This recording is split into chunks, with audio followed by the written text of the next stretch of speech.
ओम शांति।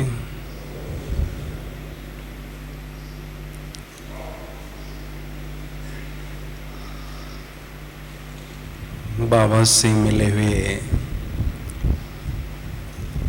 खजाने कैसे सफल करें और व्यर्थ से मुक्त कैसे बने।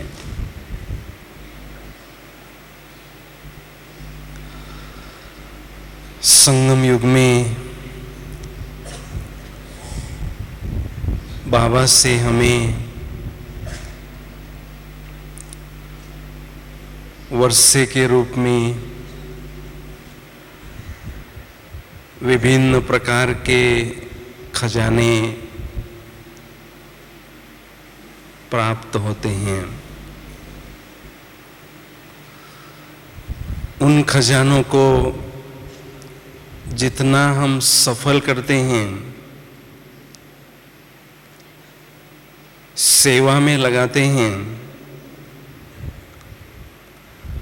प्रयोग में लाते हैं,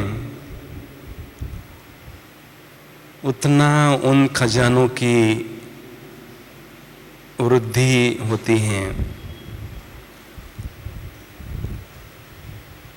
और जो आत्माएं संगम युग में स्वयं को सर्व खजानों से संपन्न अनुभव करते हैं, वो सारे कल्प में खजानों के संपन्नता की अनुभूति करते हैं। तो खजानों को सफल करना, सफल ये जो शब्द हैं,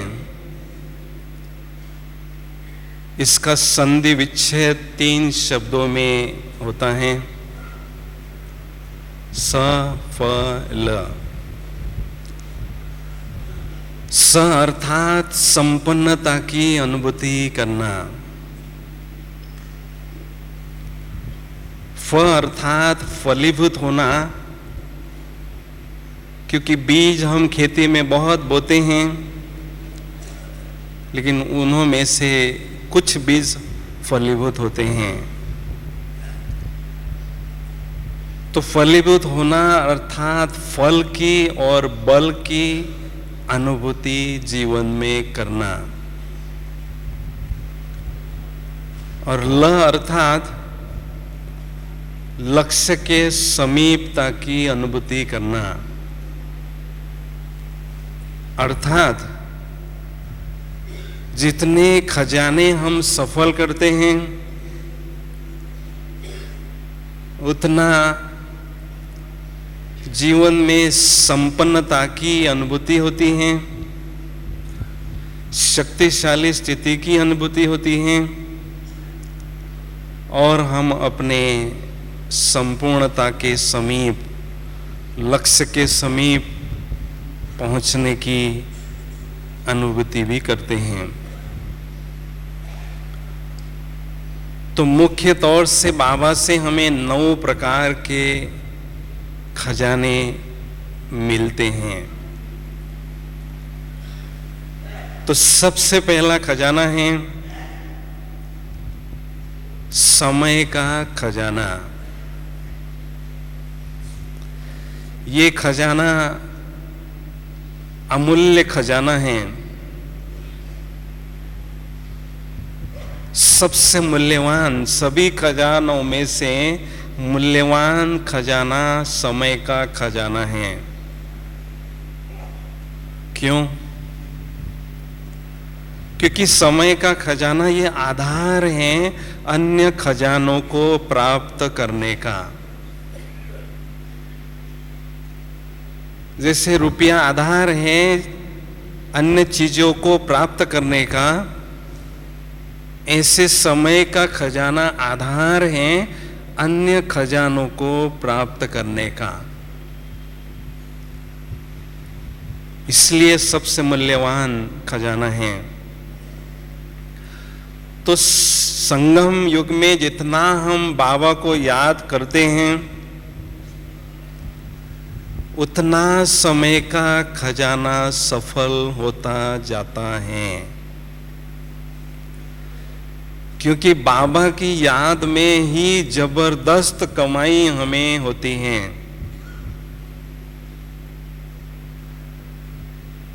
तो जितना जितना हम बाबा को याद करते रहते हैं, उतना उतना ये खजाना सफल होता है। और बाबा कई बार कहते हैं, मोटी बुद्धि और तीक्ष्ण बुद्धि वाले व्यक्ति में अंतर क्या होता है? जो मोटी बुद्धि वाले होते हैं वो समय को इतना महत्व नहीं देते हैं, और तीक्ष्ण बुद्धि वाले जो होते हैं वो समय को बहुत वैल्यू देते हैं। एक एक पल को सफल करने में ही व्यस्त रहते हैं। प्रायः देखा जाता है, व्यर्थ सोचना, पर चिंतन करना, कामनाएं तथा अशुभ भावनाओं को होना, ये अपने समय के खजाने को नष्ट करते हैं। बजाय इसके हमें सकारात्मक चिंतन करना है, सबके प्रति शुभ भावनाएं रखनी है, और परचिंतन से दूर रहना है, जिससे ये समय का खजाना हमारा सफल होता जाएगा और हम अपनी मंजिल की ओर आगे बढ़ते जाएंगे। इसलिए संगम युग का हर एक सेकंड हमें कहता है कि परमात्मा के साथ शेक हैंड करते चलो। बुद्धि रूपी हाथ हमारा परमात्मा के बुद्धि रूपी हाथ में देकर शेक हैंड करते चलो और समय को सफल करते चलो। दूसरा खजाना है संकल्पों का खजाना। ये खजाना शक्तिशाली तथा श्रेष्ठ खजाना है। कहते हैं, what we think what we are. जैसा हम संकल्प करते हैं वैसा हमारा व्यक्तित्व बनता है। जब हम स्वयं को मास्टर सर्वशक्तिवान आत्मा समझकर शक्तिशाली संकल्प मन में उत्पन्न करते हैं तो स्वतः ही शक्तिशाली संकल्पों का खजाना बढ़ता जाता है। कहते भी हैं, जो अच्छा खाना खाते हैं वो तंदुरुस्त रहते हैं। तो अच्छा खाना संकल्प भी आत्मा का भोजन है। तो शक्तिशाली संकल्प रूपी भोजन जब हम स्वीकार करते हैं तो आत्मा तंदुरुस्त बनती जाती हैं। और वैसे भी देखा जाए तो हम ब्राह्मण आत्माएं, पूर्वज आत्माएं कहलाते हैं। कल्प वृक्ष के तने में हम बैठे हैं। अगर हम शक्तिशाली संकल्प मन में उत्पन्न करते हैं तो शक्तिशाली भोजन कल्प वृक्ष के आत्माओं रूपी पत्तों को खिलाते रहते हैं और उनको तंदुरुस्त रखते हैं।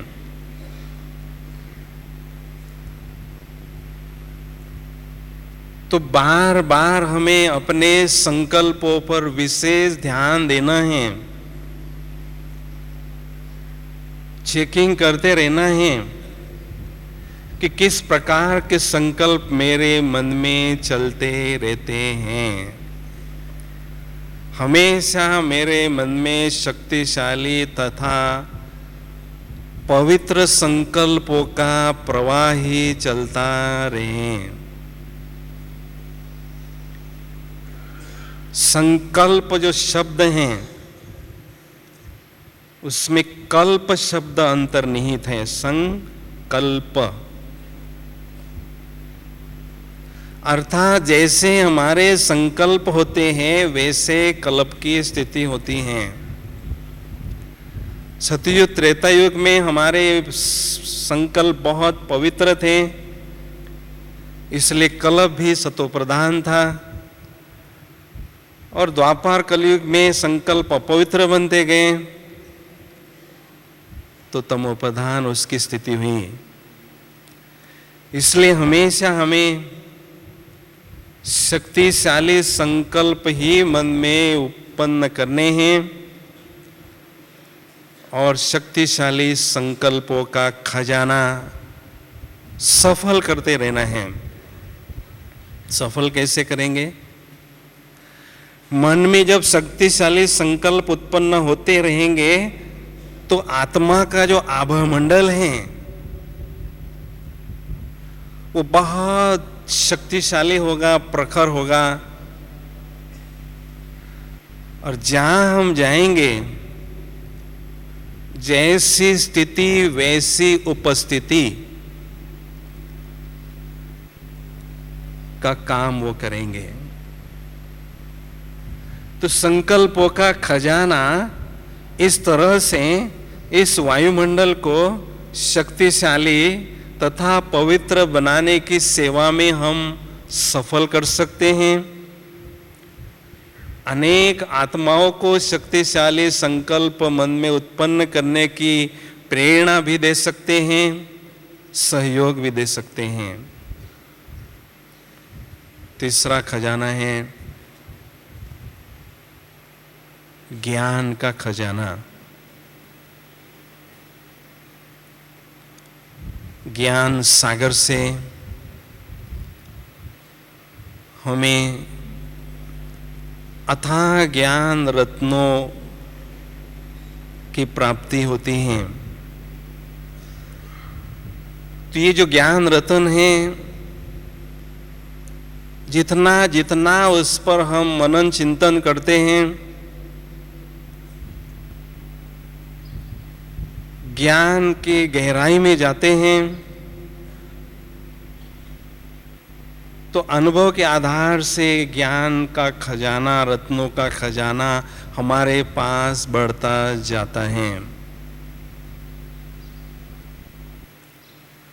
कहते हैं जो बड़े वीआईपी लोग होते हैं वो दिन में 2-3 बार स्नान करते हैं। तो हम उनसे भी बड़े बाप के बड़े वीआईपी बच्चे हैं, तो हमें भी दिन में कम से कम 2 बार ज्ञान स्नान करना है।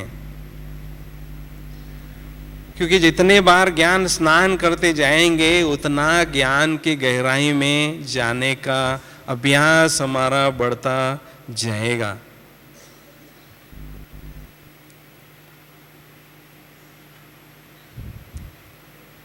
और स्वयं को हम ज्ञान रत्नों से भरपूर कर सकेंगे। ज्ञान रत्नों का खजाना बढ़ाने के लिए जितना हम ज्ञान रत्न दूसरों को बांटते जाते हैं,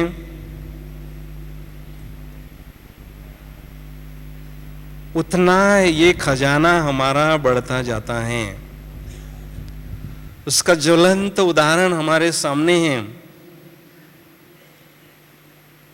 हमारी जो मम्मा थी वो यज्ञ में खाली हाथ आई थी, लेकिन ज्ञान रत्नों का जो खजाना है, ज्ञान मनन चिंतन से वो स्वयं को खजाने से भरपूर करने में सफल हुई और सारे विश्व की आत्माओं को ज्ञान रत्न बांटती रही। इसके आधार से वो विद्या की भी देवी बन गई और धन की भी देवी बन गई। ज्ञान रतन रूपी धन बहुत बांटती गई, जिससे वो सारे संसार में लक्ष्मी के रूप में धन की देवी बन गई।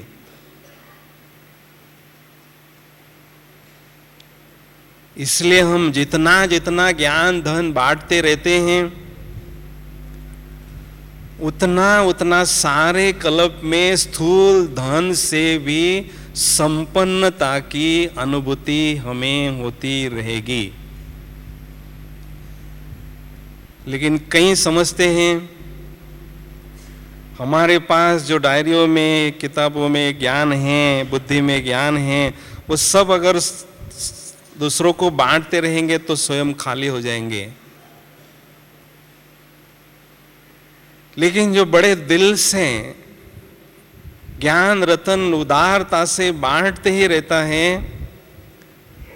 तो ज्ञान सागर बाप जो है देख देख कर हर्षाते हैं कि ये जो मेरा बच्चा है ज्ञान रत्नों की कितनी कदर कर रहा है, इसलिए उसको स्पेशल टचिंग्स के द्वारा विशेष ज्ञान रत्नों की गिफ्ट देते ही रहते हैं। उस सागर से उसको रतन ज्ञान के मिलते ही रहते हैं। इसलिए संगम युग में जितना हम इस खजाने को दूसरों के साथ शेयर करते हैं, उतना ये खजाना हमारा बढ़ता जाता है और स्वयं को हम भरपूर अनुभव करते हैं। चौथा खजाना है दिव्य बुद्धि का खजाना। भक्ति मार्ग में हम कहते हैं, हे भगवान हमें सद्बुद्धि दो, हमें दिव्य बुद्धि दो। परमात्मा ने हमें दिव्य बुद्धि प्रदान की है, तो उस बुद्धि को हम सालिम बनाएं, दिव्य बनाएं, हंस बुद्धि बनाएं, जिससे हमारी बुद्धि दूरंदेशी और विशाल बुद्धि बनती जाएगी। लेकिन जितना हम दिव्य कर्मों में, अलौकिक कर्मों में, अलौकिक सेवा में अपनी बुद्धि को लगाते हैं, उतनी हमारी बुद्धि दिव्य बनती जाती है। हम देखते हैं हमारी दादी जी, उनकी बुद्धि बहुत विशाल और भव्य है, दिव्य है। हमेशा वो सारे विश्व के बारे में सोचती रहती हैं। उसी के आधार से वो आज विश्व की लीडर बन चुकी हैं। तो ऐसे ही हम अपनी बुद्धि को बेहद में रखें, विशाल बनाएं और दूरंदेशी बनाएं, तो धीरे धीरे दिव्यता का परसेंटेज हमारा बढ़ता ही जाएगा। क्योंकि बुद्धि के विशेष दो कार्य हैं, निर्णय करना और परख करना। तो व्यवहारिक रीति से जितना हम निर्णय करने के लिए या परखने का सहयोग और आत्माओं को देते हैं, उतनी हमारी बुद्धि दिव्य और भी बनती जाती हैं। इसलिए बुद्धि को हम बहुत अच्छी तरह से दिव्य बनाते चलें, क्योंकि जितनी बुद्धि हमारी दिव्य बनती है, उतना हम इस आध्यात्मिक दौड़ में बहुत तेज रफ्तार से आगे बढ़ने में सफल होते हैं। और दूसरी उसकी निशानी है दिव्य बुद्धि वाले व्यक्ति कभी भी किसी भी व्यक्ति या वैभव में नहीं फंसते हैं।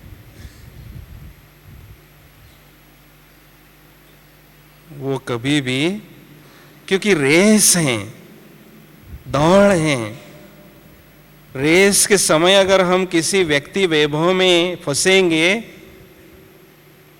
तो हम आगे इस रेस में बढ़ने से वंचित रहते हैं। इसलिए बुद्धि को दिन प्रतिदिन दिव्य बनाने पर विशेष हम ध्यान दें। जितना ज्ञान के राज बुद्धि में स्पष्ट होते हैं, उतनी हमारी बुद्धि विशाल बनती है, दिव्य बनती है, रिफाइन होती जाती हैं। क्योंकि जैसी बुद्धि वैसी आत्मा की शुद्धि, वैसी ही खजानों की वृद्धि और वैसी ही सिद्धि वो प्राप्त करने में सक्षम होती हैं। इसलिए अपनी बुद्धि की क्वालिटी को डेवलप करना या दिव्य बनाना ये हमारे हाथ में है।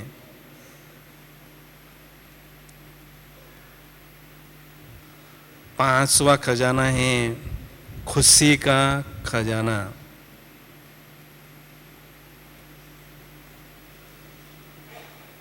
बाबा से हमें अविनाशी धन की प्राप्ति होती है।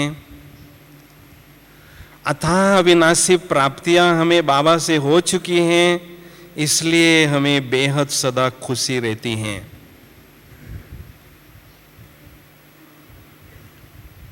इसलिए बाबा कहते हैं, मीठे बच्चे दिल खुश की टोली खाते रहो और खिलाते रहो। दिल खुश की टोली खाना अर्थात हमेशा हमारा दिल खुश रहे, मस्ती में रहें, नशे में रहें, झूमता रहें, और वो खुशी जो है और आत्माओं के साथ बांटते रहें और उनको भी खुशी में लाते रहें।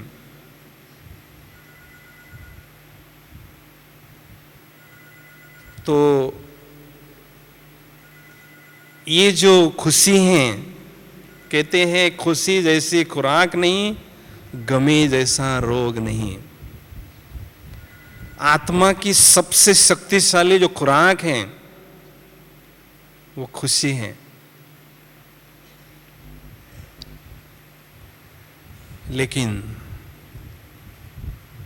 हमारे चेहरे पर सदा खुशी की चमक दिखाई दे। खुशी अगर हमें बांटना है, खुशी का खजाना अगर हमें बढ़ाना है, तो हमारे चेहरे पर खुशी की चमक स्पष्ट हमें अनुभव हो, देखने वालों को भी वो अनुभव हो। कैसे होगा?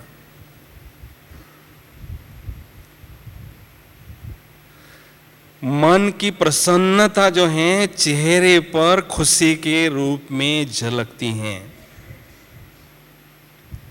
जब मन हमारा प्रसन्न होता है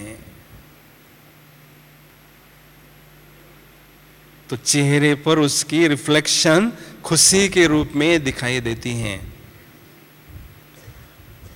और गृहस्थी जीवन में विशेष प्रसन्नता के 3 चोर, प्रधान चोर आपके दरवाजे पर बार बार आने का प्रयास करते रहेंगे। वो है चिंता, बोझ और भय। ये तीनों प्रकार के जो चोर हैं, उन चोरों को हमारे मन रूपी द्वार पर कभी भी फटकने नहीं देना है। जो हमारे खुशी को कम करते हैं या खुशी को गुम करते हैं।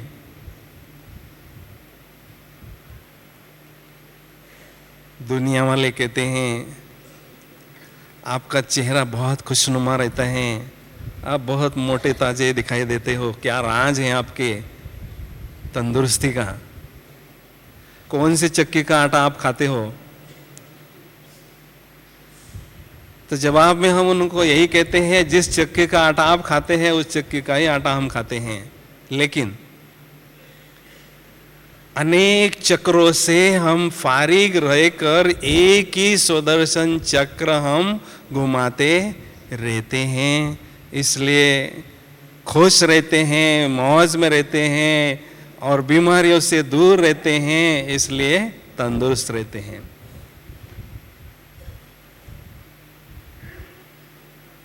तो हमेशा एक ही सुदर्शन चक्र घुमाते रहने से और चक्रों से हम फारिग रहते हैं, दूर रहते हैं और खुशी में झूमने लगते हैं। आपको याद होगा, कुछ वर्ष पहले की बात है,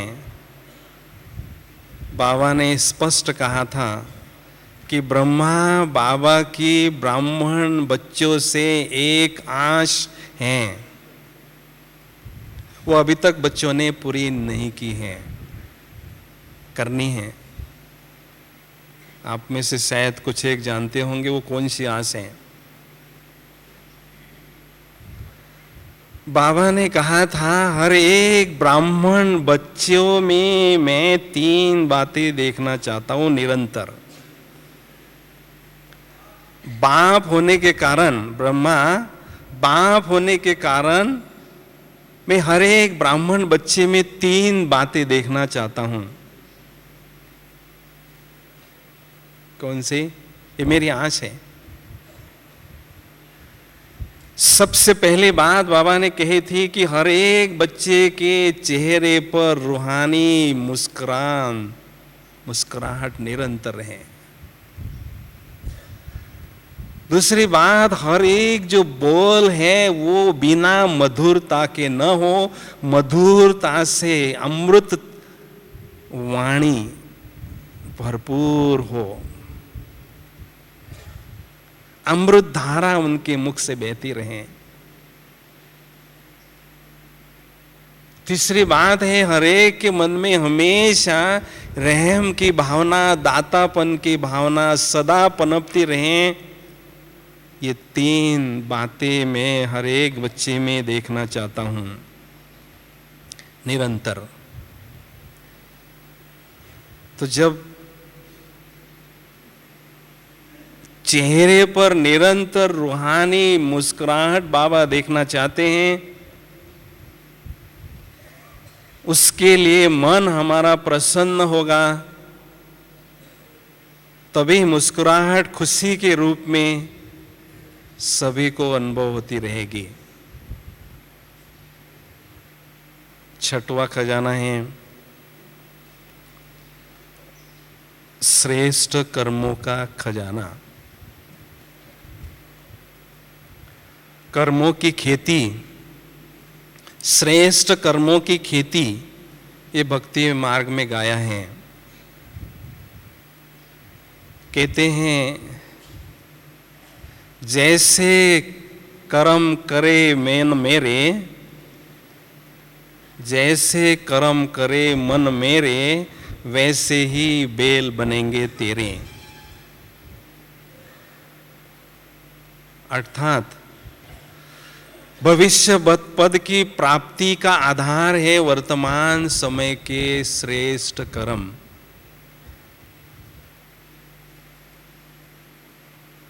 अगर श्रेष्ठ कर्मों का हमें खजाना बढ़ाना है, उसकी बहुत सुंदर विधि है।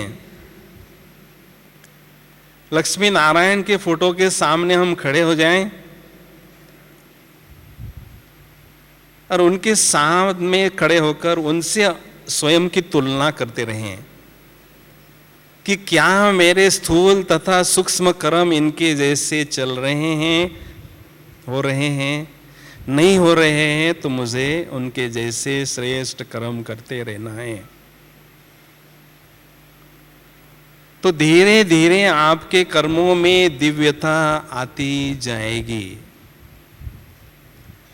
श्रेष्ठ कर्मों का खजाना बढ़ता जाएगा। लेकिन उसके लिए कमल आसन धारी बनकर कर्म करने की आदत को बढ़ाना होगा। अर्थात गृहस्थी में रहते हुए कमल जैसा न्यारा प्यारा होकर, दुनिया से नारा बाबा से प्यारा होकर कर्म करते रहेंगे तो स्वतः ही हमारे कर्मों में दिव्यता आती जाएगी।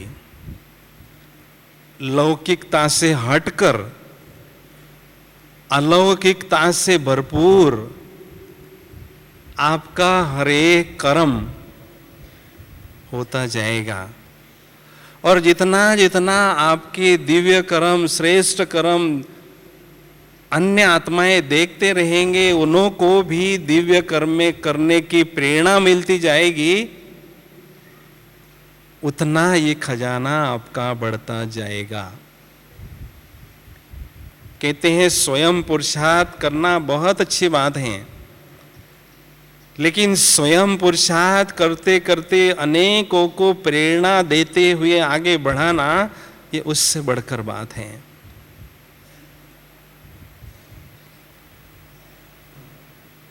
इसलिए ये खजाना भी हमें बढ़ाते जाना है। 7वां खजाना है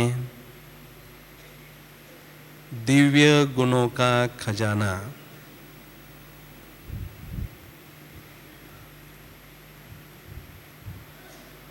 परमात्मा जो हमारा साजन है, परमात्मा साजन ने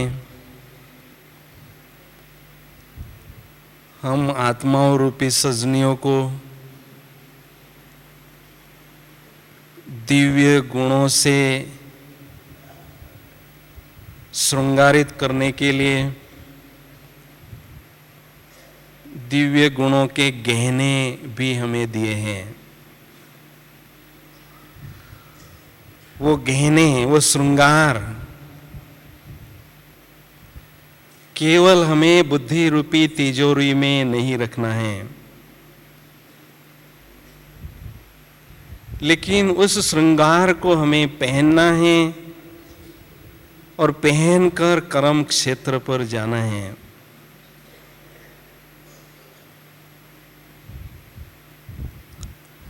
मैं कल परसों एक एकांत में बैठा था, तो सोच रहा था पतित पावन ये जो शब्द है, क्या इसका अर्थ है, ये क्यों शब्द बना है। पतित जो शब्द है उसमें पति शब्द अंतर्निहित है। जब स्वयं को हम पति समझते हैं या और कोई दूसरे को पति समझता है, तभी हम पतित बनते हैं। हमारे मन में अशुद्ध संकल्प चलने लगते हैं।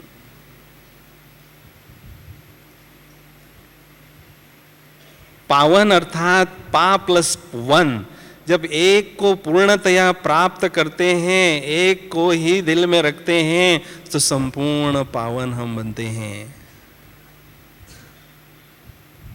तो संगम युग में कोई भी पति नहीं है, हम सभी आत्माओं रूपी सजनियां हैं और वो हमारा सलोना साजन है। वो हमें श्रृंगार रहा है।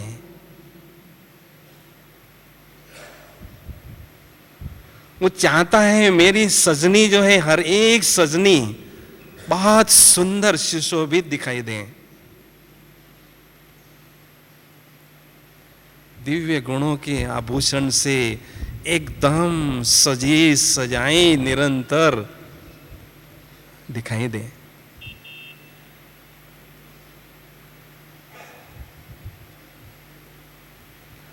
गुणों का ज्ञान केवल बुद्धि में होना ही पर्याप्त नहीं है।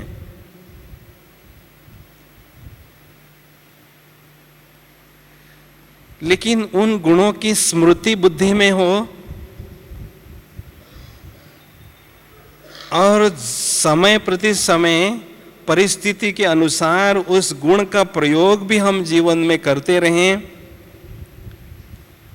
तो धीरे धीरे ये हमारा श्रृंगार बढ़ता जाता है, धीरे धीरे ये गुणों की धारणा हमारी बढ़ती जाती है।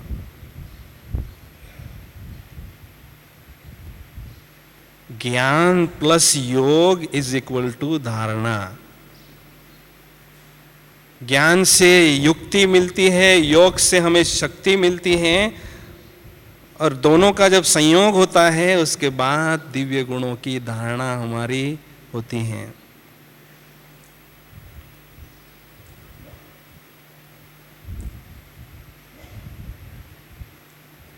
मम्मा हमेशा ज्ञान को पहले पढ़ती थी, फिर उसको समझती थी, फिर उसको धारणा में लाती थी, इसलिए धारणा में नंबर 1 चली गई।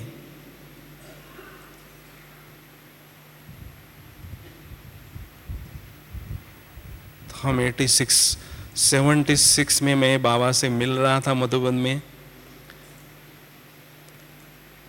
मैं तब किचन में भोजन बनाने की सेवा करता था। बाबा ने कहा था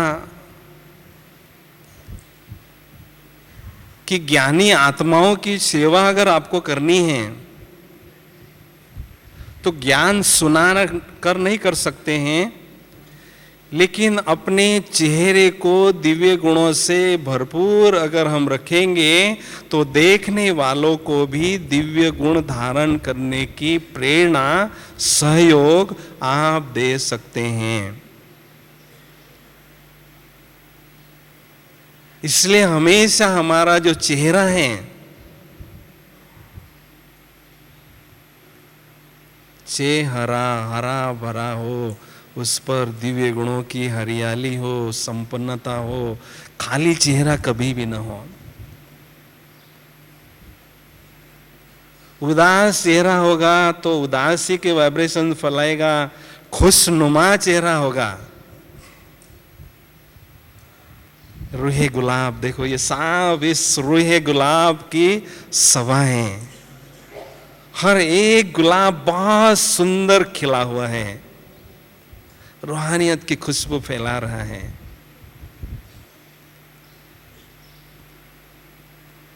मन में भाव आते ही बहुत सुंदर अनुभूति हमें होने लगती है।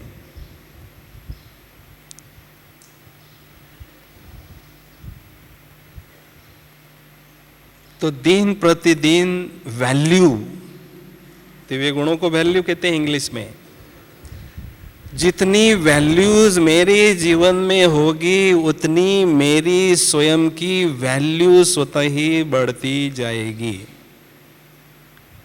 मेरी वैल्यू कितनी बढ़ानी है वो मेरे हाथ में है। इसलिए कुछ दिन पहले एक एक गुण को अच्छी तरह से जीवन में लाने का प्रयास करते रहें, उस पर विशेष पुरुषार्थ करते रहें, फिर बाद में उसको स्मृति में रखें और समय प्रति समय उसका अभ्यास करें, प्रयोग में लाएं, तो दिन प्रतिदिन दिव्य गुणों की संपन्नता हमारे जीवन में बढ़ती जाएगी। सर्वगुण संपन्न हमें बनना है।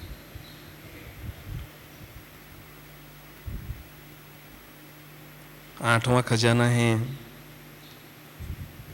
शक्तियों का खजाना।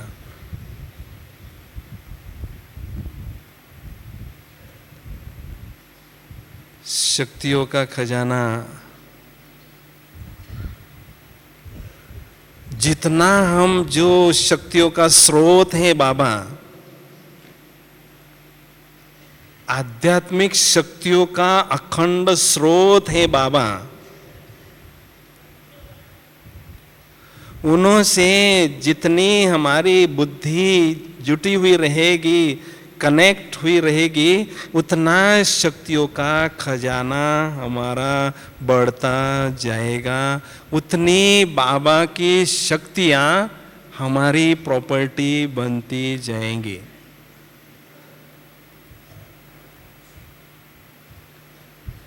कनेक्शन से ही शक्तियों का कलेक्शन बढ़ता है। इसलिए बुद्धि हमारी हमेशा उस स्रोत से जुटी हुई रहे, और जुटने के साथ साथ बहुत मात्रा में शक्तियां अगर हम उनसे प्राप्त करना चाहते हैं तो उसलिए विशेष ज्वाला स्वरूप का योग या पावरफुल शक्तिशाली योगाभ्यास बढ़ाना जरूरी है।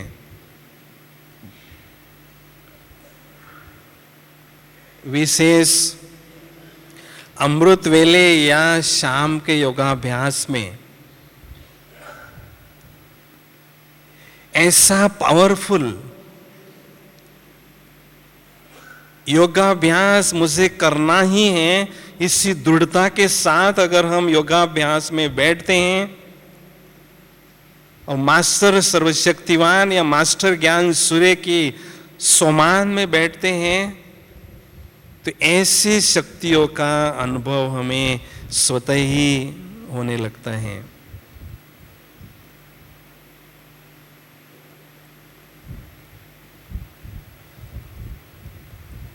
समय की ये पुकार है, समय की ये आवश्यकता है। बाबा ने 2-3 बार सीजन में हमें इशारा दिया कि केवल हमारा योग न हो, लेकिन ज्वाला स्वरूप योग हो, शक्तिशाली योग हो।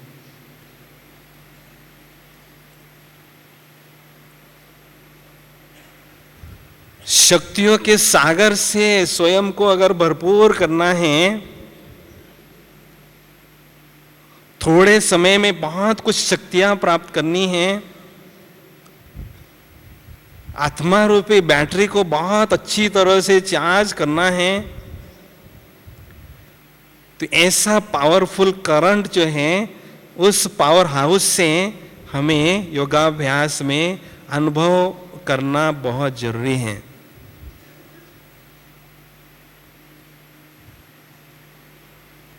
लेकिन ज्वाला स्वरूप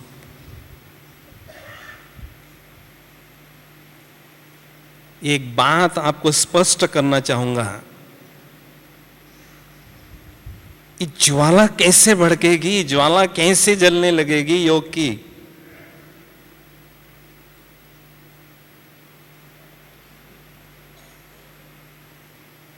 कागज का पेपर है छोटा सा, उसको जलाना चाहता हूं, सूर्य के प्रकाश में रखता हूं, वो जलता नहीं है। सालों तक मैं रखता हूं, नहीं जलता है। लेकिन जब मैग्नीफाइंग लेंस लेते हैं, सूर्य के प्रकाश में बैठते हैं, तो सूर्य के प्रकाश की किरणें उस मैग्नीफाइंग लेंस पर पड़ती हैं। जब उस लेंस से पार करती है तो लेजर किरणों के रूप में, बहुत प्रखर किरणों के रूप में वो ट्रांसफर होती हैं।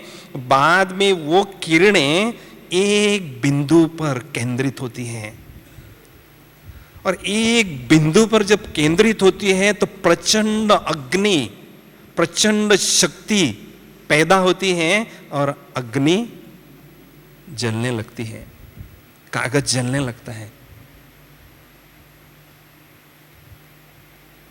तो बुद्धि रूपी जो लेंस है, मन उसको पकड़ता है योगाभ्यास में, लेकिन संपूर्ण एकाग्रता के साथ उस ज्ञान सूर्य से जो किरणें हम प्राप्त करते हैं और बुद्धि रूपी लेंस से जब ट्रांसफर होते हैं, तो वो किरणें लेजर किरणें के रूप में प्रखर होती हैं और आत्मा पर बिंदी के रूप में पड़ती हैं। तो उस योग की अग्नि प्रज्वलित होने लगती हैं और उस समय आत्मा की जो भी किचरा है, अलाय है, गंदगी है, वो भस्म होने लगती हैं।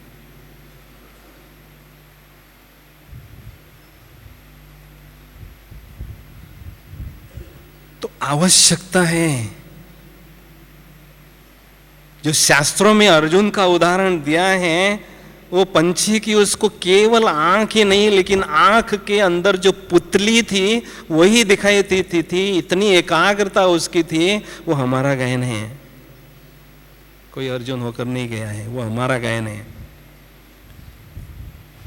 केवल वो बाबा ही हमें परम बिंदी जो है, सुप्रीम जो स्टार हैं, शक्तियों का भरपूर स्रोत हैं, वही दिव्य नेत्र से हमें देखते रहना है पूरी एकाग्रता के साथ।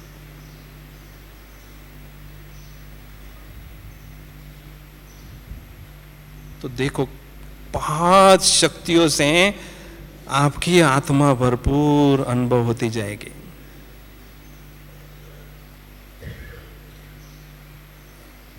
दूसरी बात है, शक्तियों का खजाना बढ़ाने के लिए विशेष अमृत वेले या शाम के समय मनसा सेवा का प्रयोग हमें करना है।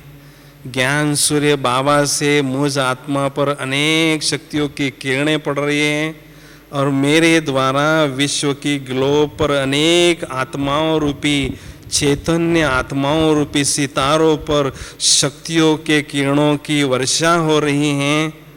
इस प्रयोग का अभ्यास करने से बाबा से शक्तियां हम लेते रहें, अनेक आत्माओं को देते रहें।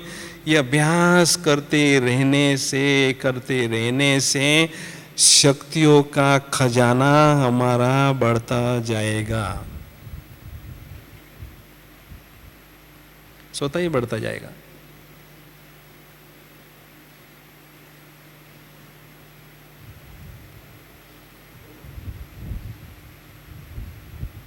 नौवा खजाना है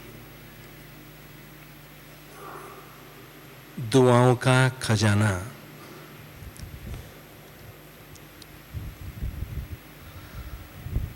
दुआओं का खजाना सारे कल्प में हमारे साथ चलता है। आत्मा के साथ साथ दुआओं का खजाना चलता है। उसके आधार से ही हमें स्थूल प्रारब्ध की प्राप्ति होती रहती है।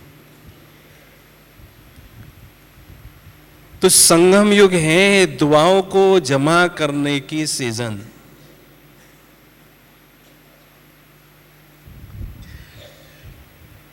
मैं आत्मा जास्ती से जास्ती दुआएं प्राप्ति करती रहूं, स्वयं को भरपूर करती रहूं, बस यही तांस मुझे सदा लगी रहे।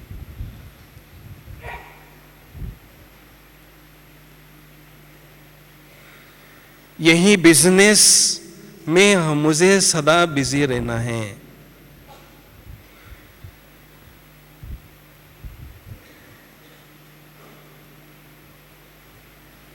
दुआएं देना और दुआएं लेना, यही मेरा बिजनेस हो।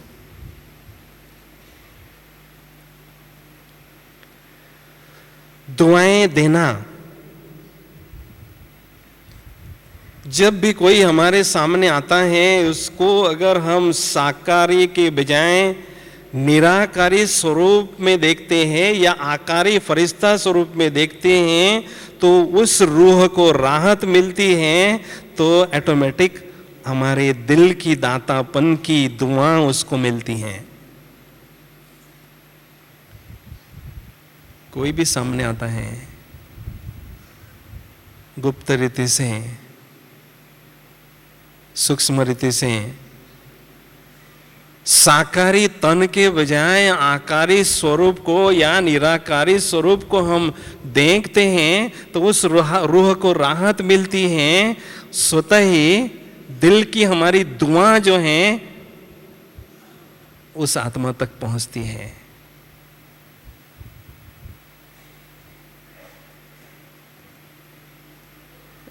सबका भला होता रहें, सब आगे बढ़ते रहें, सब फलते रहें, फूलते रहें। ये बेहद की दातापन की भावना तो मन में गुप्त रीति से होना जरूरी है, लेकिन साथ साथ ये अभ्यास हमें करते रहना है।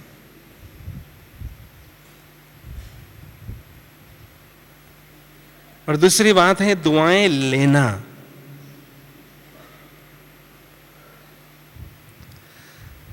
उसके लिए आवश्यक है संगम युग में बस सेवा और सेवा, ये दो ही मेरे जीवन के पहलू हैं। इसके बजाय मुझे और कुछ भी नजर नहीं आता है। या तो सेवा बाबा या तो सेवा, बस सेवा और सेवा, ये दो ही बातें मुझे नजर आती हैं। जिस शरीर के द्वारा द्वापर युग से हमने बहुत पाप कर्म किए हैं, इस शरीर को इस यज्ञ में बहुत घिसना है। हड्डी हड्डी स्वाहा करने से ही लाइट का फरिश्ता स्वरूप हमें अनुभव होता है। हड्डियां सेवा में लग जाएंगी तो लाइट का शरीर रहेगा।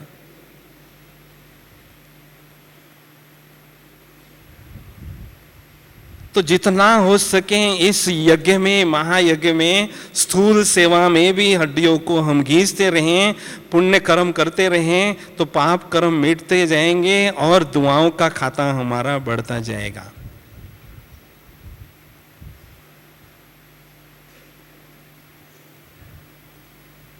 क्योंकि ये केवल हमें एक ही बार चांस मिलता है। सारे कल्प में डायरेक्ट परमात्मा से रचे हुए महायज्ञ की सेवा करना, ये चांस हमें केवल एक ही बार मिलता है। तो इसमें हमें पूरे दिल से, जिगर से सेवा करनी है और दुआएं लेते रहने हैं। कहीं कहते हैं सेवा तो हम करते हैं लेकिन हमें कोई देखता ही नहीं है, हमारे कोई महिमा ही नहीं करता है। तो सेवा करते समय हमें कोई देखे या न देखे कोई बात नहीं, लेकिन जो हम सेवा करते हैं वो भगवान के रजिस्टर में नोट जरूर होती है। उसकी फल, उसकी प्राप्ति मुझे जरूर होती ही है। इसलिए हम बस मस्ती में सेवा करते रहें, दुआएं जमा करते रहें।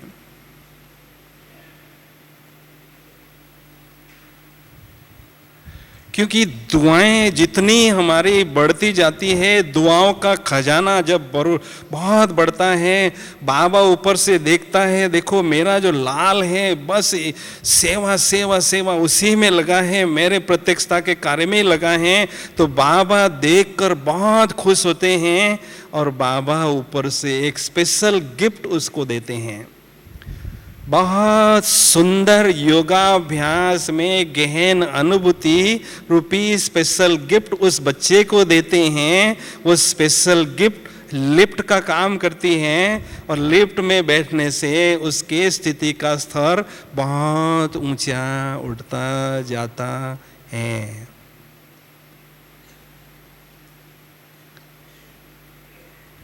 स्पेशल अनुभूति रूपी गिफ्ट बाबा से मुझे प्राप्त करना है, दुआओं के खजाने के आधार से।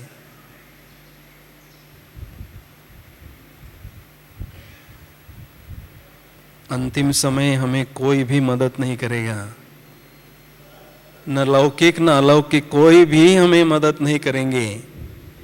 केवल दुआओं का खजाना ही हमें मदद करेगा।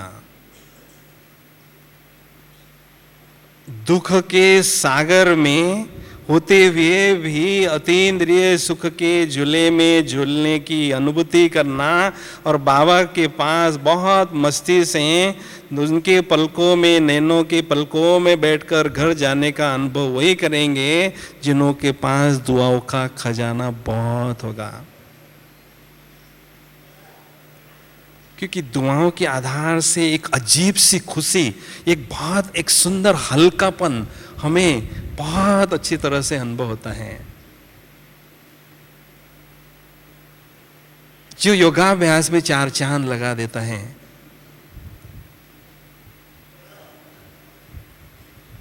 तो इसलिए दुआओं का खजाना हमें बहुत अच्छी तरह से बढ़ाते जाना है। छोटा सा उदाहरण मैं देना चाहूँगा, खजानों को सफल कैसे करना है। एक बाप है, उसको 3 बच्चे हैं, 3 पुत्र हैं। बाप जो है तीनों बच्चे को 2-2 लाख रुपया वर्षे के रूप में देता है।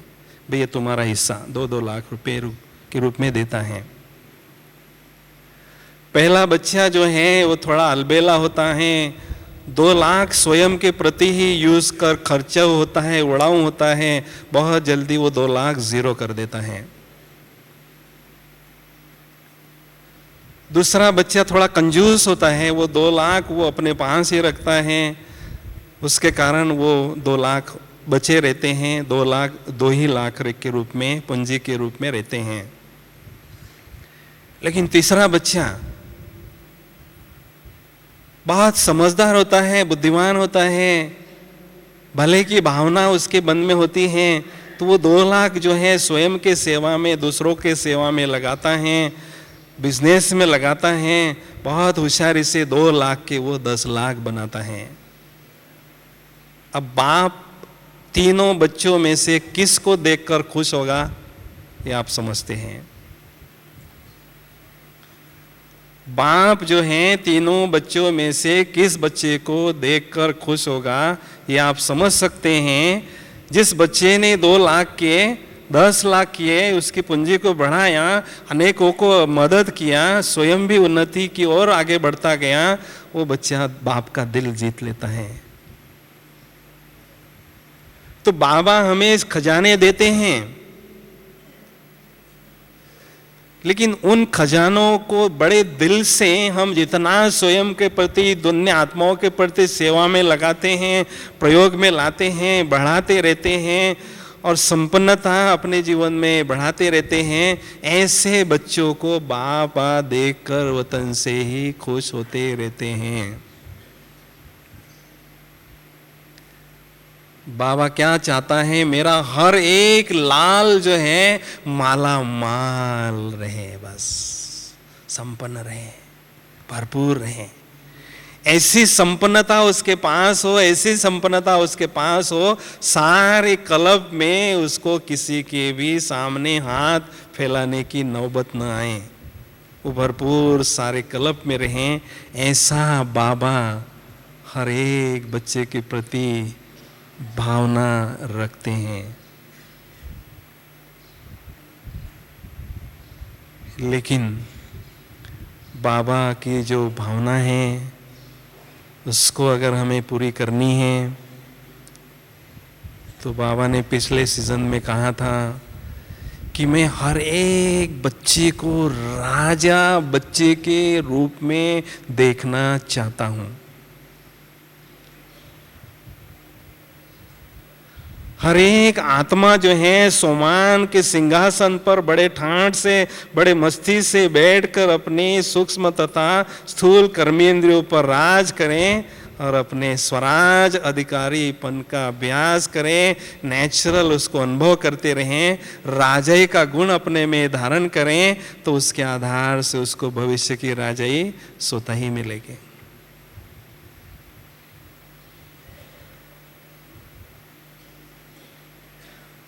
तो जो स्वयं के राजे बनते हैं तो स्वतः ही और अन्य खजाने से वो भरपूर स्वयं को करने में सफल होते हैं। इसलिए जितनी खजानों की संपन्नता हमारे जीवन में होती है, उतनी हमारे संपूर्णता के लक्ष्य की समीपता की अनुभूति हमें होने लगती है। ब्रह्मा बाबा जब खजानों से भरपूर होते गए, उसके बाद उनको अपना लक्ष्य, उतना भविष्य उनका स्पष्ट नजर आता था। बस मैं कल मिचनू बनने वाला हूँ, कल जाकर मैं कृष्ण बनने वाला हूँ। तो खजानों की संपन्नता से ही हमारा भविष्य हमें स्पष्ट नजर आता है। तो ऐसे ही जितने जितने खजाने हमारे हम बढ़ाते जाएंगे, उतने उतने संपन्नता की अनुभूति हमें होती रहेगी। लेकिन खजाना इस शब्द है खो जाना, इससे जुड़ा हुआ है।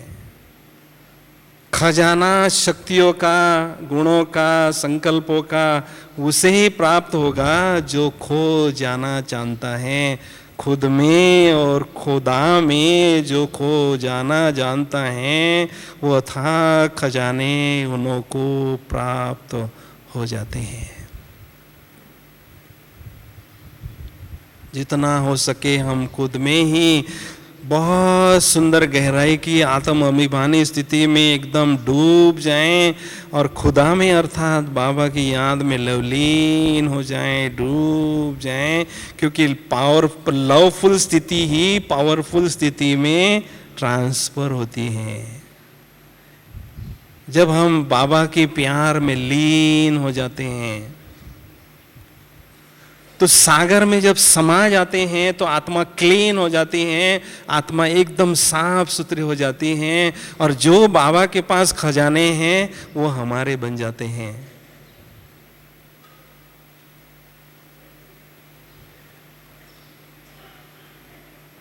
इसलिए भट्टी अर्थात पूरी लगन के साथ योगाभ्यास की साधना करना, जिससे आत्मा में जो भी देह की भान की मिट्टी है वो मेल्ट हो जाना। भट्टी अर्थात देह भान की मिट्टी को खत्म करना। भट्टी अर्थात माया से सदा के लिए कट्टी करना। बस एक भगवान के साथ निरंतर दोस्ती करना, खुदा को दोस्त अनुभव करना, माया से कट्टी करना, तलाक देना, यह है सफल भट्टी की निशानी। ओम शांति।